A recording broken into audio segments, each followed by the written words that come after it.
naggalit ako pag ikaw ang pulis nag-abuso at may nagsumbong sa akin na binugbog ka ng pulis o pinatay mo yung asawa niya, putang ina kang pulis ka, may problema ka sa akin. Either maglayas ka, alam nila yan. Pag hindi, maabutan kita.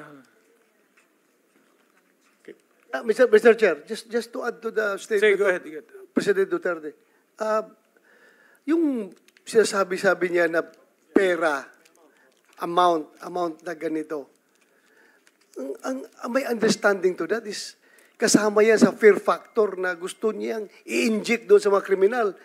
Tingnan nyo, nung in-announce niya na meron kang babayaran ko yung drug lord, sabi niya 1 million o iba-ibang prices, iba-ibang amount. Tingnan mo. Parang kung saan napunta ang pinakamalaking drug lord sa Cebu, si Jaguar, lumayas. Nagtago dito sa Las Piñas, hanggat dito nakuha sa Las Piñas. Yung mga drug lord sa Iloilo, si Odicta, saan nagpunta? Pumunta dito sa Manila. Kasi natakot sila. Natakot talaga sila, Mr. Chairman. Pero kung sinabi mo na actual na binigay yung pera na yan, na pangtakot, na kung may napatay, ibinigay, I don't know. Tanungin natin ang si President Duterte kung binigay ba niya yun kung may namatay. Hindi, kasi, pero ang alam ko, pantakot lang niya yun. Kaya naglayasan yung mga drug lord dito sa Pilipinas. Ngayon, nang wala na si President Duterte, bumalik na naman. Andyan na naman sila ngayon. Continue yung kanilang trabaho, kanilang negosyo. Kaya, hindi nila nakuha yung style ko, sir. Hindi ako magsabi, magbigay ako bounty, ikaw yung kriminal. Criminal ay 50,000. Sabihin ko, ang pulis ang bigyan ko, 50,000, sigurado mahuli yan. Kung sabihin mo lang 50,000 doon, wala. Pero sabihin mo, ibigay mo yung 50,000, no? Hanapin mo. Pag lumaban, patayin mo. Alam nila yan kasi dumaan yan lahat sa akin. Instructor ako sa criminal law, pati criminal procedure. Dumaan yan sila sa akin either sa klase or lecture. Alam nila lahat. Alam nila lahat kung papaano pumatay ng legal at papaano pumatay na makukulong ka. Always in the fulfillment of duty when your life is in danger. Alam nila yan. Pagkapulis ka, hindi lang basta-basta bumaril ka dyan. Only when you are enforcing the law at sabihin mo mag-surrender ka, pag ayaw mo mag-surrender, lapitan mo, you must overcome the resistance.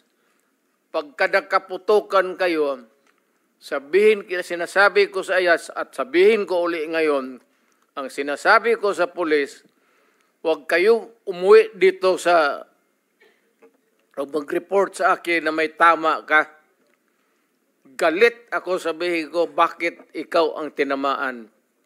Putang ina. Anong klaseng pulis ka na? Alam nila yan. Yan sila na puro nang dumaan ng chief of police yan. Alam nila yan.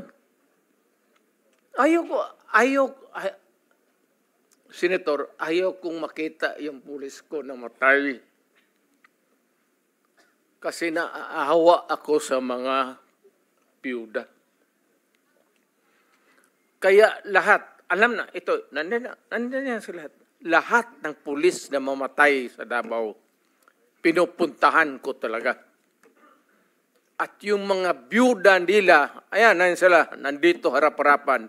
Yung mga byuda nila, ginagawa ko casual sa City Hall para may pundo lang pangkain.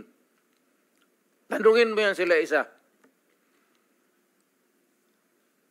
Ganun yan. Pag nagsuspende ang pulis, nung mayor ako, wala na yung sweldo, ako ang nagbabayad. At pag may kaso, ako ang nagbibail bond. Pero kung abusado at kriminal, alam nila, napapatayin ko talaga sila. Alam nila yan. Alam ng buong Davao yan. Huwag na tayo bulahan. Hindi ako matapang. Takot rin akong mamatay. Pero may paraan ako. Thank you, Mr. President. Okay. So, we appreciate your attendance. No? Nag-overtime na po tayo, sir. Pasensya na po, hindi natin kaya hanggang 4 a.m. Okay lang, sir. Okay, kasi. And then, so, to the other resource persons or witnesses na hindi po natanong man lang, including Muking. Muking is here. Taas mo kami Muking kasi marami sasabi baka hindi ka mag-appear. But thank you for, so pasensya na po kayo, no? We ran out of time for our first hearing. Automatic, na lang. Senator, bigyan mo ko konting panahon, sandali. Kasi ito si Muking, Yes, sir. tigabigay ng pera. Alam mo, ang pulis, sir, at alam mo yan, ikaw mismo alam mo yan. Yang pulis, walang pera yan pang operasyon. Magtanong ka dito ng istasyon. Sweldo lang yan sila, may equipment sila, ganon, may police car. Putang ina, walang gasolina yan. Maniwala ka. Magtanong ka ngayon, baski ikaw sa probinsya, utosan mo, sir, walang pang gasolina. Ewan ko, I'm not trying to cast aspersion doon sa taas. Pero yung mga gasolina, wala. Kung hindi mo bigyan, ito, kung may krimen, may nakidnap, ako, bigyan ko yan sila. Ayan, buhay yan. Bigay ako sa kanila, 50,000. Gasolina. Pagdating mo doon, patayin mo. So, anong gawin nila? Bigyan mo panahon na lumaban. Kasi yan ang instructor ako sa criminal law, criminal procedure. The only way na hindi kayo makulong and to justify the killing is bigyan mo talaga ng panahon na lumaban. Kaya wag mong lapitan doon na ganurin mo. Hindi yung diretso-diretso. Lalo yung mga hold-upper, papatay talaga yan. Mindanao. So thank you, Mr. President.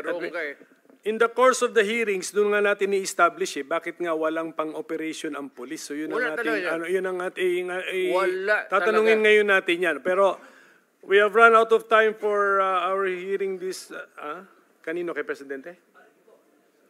Until now, sir. Okay. Until now. Can we excuse the President? Okay. Sige, Mr. President, by unanimous position, you are now excused from the hearing. Thank you for attending. Thank you, sir. Thank you na, sir. Whether you like it or not, kasi itong mga kaibigan niyo